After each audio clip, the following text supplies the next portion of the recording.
الحمد لله والصلاة والسلام على رسول الله أشهد أن لا إله إلا الله وحده لا شريك له وأشهد أن محمدا عبده ورسوله صلى الله عليه وعلى آله وصحبه وسلم أما بعد أعوذ بالله السميع العليم من الشيطان الرجيم من همزه ونفخه ونفثه بسم الله الرحمن الرحيم يوم لا ينفع مال ولا بنون إلا من أتى الله بقلب سليم. جس دن نہ مال فائدہ دے گا اور نہ ہی بیٹے.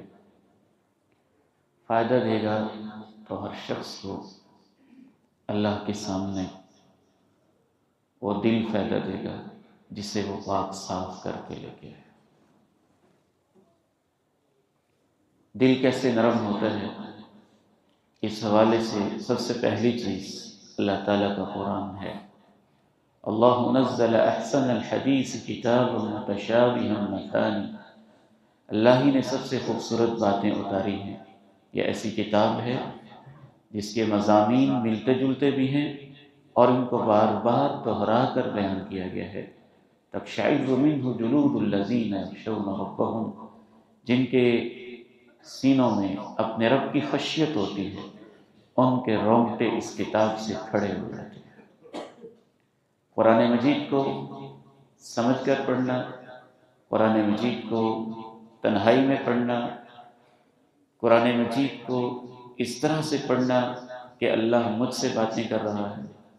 قرآن مجید میں اپنے آپ کو تلاش کرنا، قرآن مجید کو نماز کے اندر پڑھنا اور بالخصوص رات کی نماز میں اور قیام میں پڑھنا، یہ وہ چیزیں ہیں جن کے ذریعے سے قرآن مجید دلوں کی شفا بنتا ہے. دوسری چیز جس سے انسان کے دل پاک اور صاف ہوتا ہے وہ دل کے اعمال ہیں. باقاعدہ جس طرح سے ظاہری اعمال ہیں، اسلام کے ارکان ہیں، کلمہ شہادت ہے، نماز ہے، روزہ ہے، زکوٰۃ ہے، حج ہے، ایسے ہی کچھ ایسے اعمال ہیں جن کا تعلق انسان کے دل کے ساتھ ہے. اور ہمارا ایک بہت بڑا المیہ یہ رہا ہے کہ ان اعمال کے اوپر ہمارے ہاں جیسی محنت ہونی چاہیے تھی ہم ویسی نہیں کر سکے ہیں. اور ان اعمال میں سر فہرست اللہ سے محبت ہے. والذین آمنوا اشد حبا للہ، ایمان والے تو سب سے زیادہ اپنے رب سے محبت کرتے ہیں. محبت کے ساتھ ساتھ اللہ کا خوف ہے. یخافون ربهم من فوقهم، اہل ایمان اپنے رب سے ہر وقت خوف محسوس کرتے رہتے ہیں. دل کے اعمال میں ایک اہم ترین چیز اللہ پہ توکل ہے. اللہ کو اپنا سہارا بنانا ہے، اسی کو اپنا آخری آسرا سمجھنا ہے. ایک چوتھی چیز اللہ سے رجا ہے. ہر وقت ہر امید اللہ سے رکھنا ہے، وہی یہ میرا کام کرے گا. اور پانچویں چیز اللہ پہ یقین ہے. تو اس طرح کے جو دل والے اعمال ہیں ان کے اوپر محنت کرنا، ان کے بارے میں علم حاصل کرنا، ان کے بارے میں سوچنا سمجھنا، ان کے بارے میں اہل علم سے، اہل دل سے اصلاح لینا کہ اللہ کی محبت کیسے پیدا ہوتی ہے، یقین کیسے پیدا ہوتا ہے، خوف کیسے پیدا ہوتا ہے، توکل کیسے پیدا ہوتا ہے، امیدیں ساری کی ساری اللہ تعالیٰ کے ساتھ کیسے لگتی ہیں. تو جو دل کے اعمال ہیں انہی سے پھر دل کی اصلاح بھی ہوتی ہے. تیسری چیز جس سے دل نرم ہوتا ہے اور دل کی اصلاح ہوتی ہے وہ اللہ تعالیٰ کا ذکر ہے.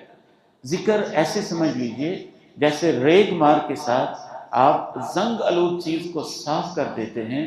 ذکر کو اگر فکر کے ساتھ کیا جائے، یعنی سوچ سمجھ کے کیا جائے، تو یہ دل کو اور دل کے زنگ کو صاف کرنے والی چیز ہے. چوتھی چیز جس سے انسان کا دل نرم ہوتا ہے اور اس کی اصلاح ہوتی ہے وہ موت کی یاد ہے. انسان باقاعدہ طور پہ اپنی موت کو یاد کرے. بلکہ امام غزالی رحمہ اللہ نے تو یہاں تک لکھا ہے کہ انسان کبھی ایسے لیٹ جائے اور لیٹ کے یوں سمجھے کہ میں رب کریم کے پاس جا رہا ہوں، موت و حیات کی کشمکش میں ہوں، نزع کا عالم ہے، ملک الموت میرے سرانے ہیں.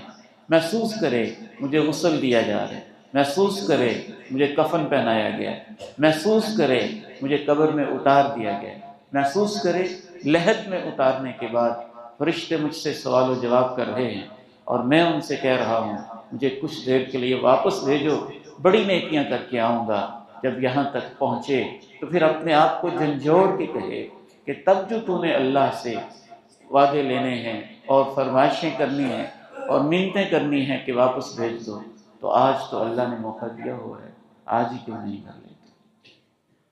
آخری دو اہم ترین چیزیں جن سے دل نرم ہوتا ہے، رسول اللہ صلی اللہ علیہ وسلم سے ایک شخص نے یہ عرض کیا کہ میرا دل سخت ہے۔